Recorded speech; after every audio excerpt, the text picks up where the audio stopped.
வாழ்க தமிழ், வாழ்க உலகத்தார். நான் உங்கள் அன்பு தோழன் மூவேந்திர பாண்டியன். நாளொரு திருக்குறள் வரிசைக்காக இன்று நான் உங்களை இன்முகத்தோடு வரவேற்கின்றேன். இன்றைய பொழுதில் நாம் பொருட்பாலில் 77வது அதிகாரமாக உள்ள படைமாட்சி என்ற அதிகார தலைப்பின் கீழ் அமையப்பெற்ற 764வது திருக்குறளை பற்றி அறியப் போகின்றோம். படைமாட்சி என்பதற்கு சிறந்த படையின் தன்மை என்ற பொருளில் இந்த அதிகாரத்தின் தலைப்பு அமையப்பட்டுள்ளது. இப்பொழுது நாம் 764வது திருக்குறளுக்கு செல்வோம். அழிவின்று அறை போகாதாகி வழிவந்த வன்கண் அதுவே படை.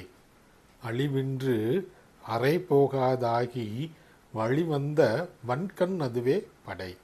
இத்திருக்குறளுக்கான பொருள் என்னவென்பதை இப்போது நாம் காண்போம். போரிலே தோல்வி உறாமலும் பகைவரின் சூழ்ச்சிக்கு ஆளாகாமலும் தொன்று தொட்டு வரும் வீரத்தினை உடையதே சிறந்த படையாகும் என்பது இத்திருக்குறளுக்கான பொருளாகும். மீண்டும் பொருள்: போரிலே தோல்வி உறாமலும் பகைவரின் சூழ்ச்சிக்கு ஆளாகாமலும் தொன்று தொட்டு வரும் வீரத்தினை உடையதே சிறந்த படையாகும் என்பது இத்திருக்குறளுக்கான பொருளாகும். வள்ளுவரின் வழியினை பின்பற்றி நாமும் வாழ்வில் எப்போதும் வெற்றியை காண்போம்.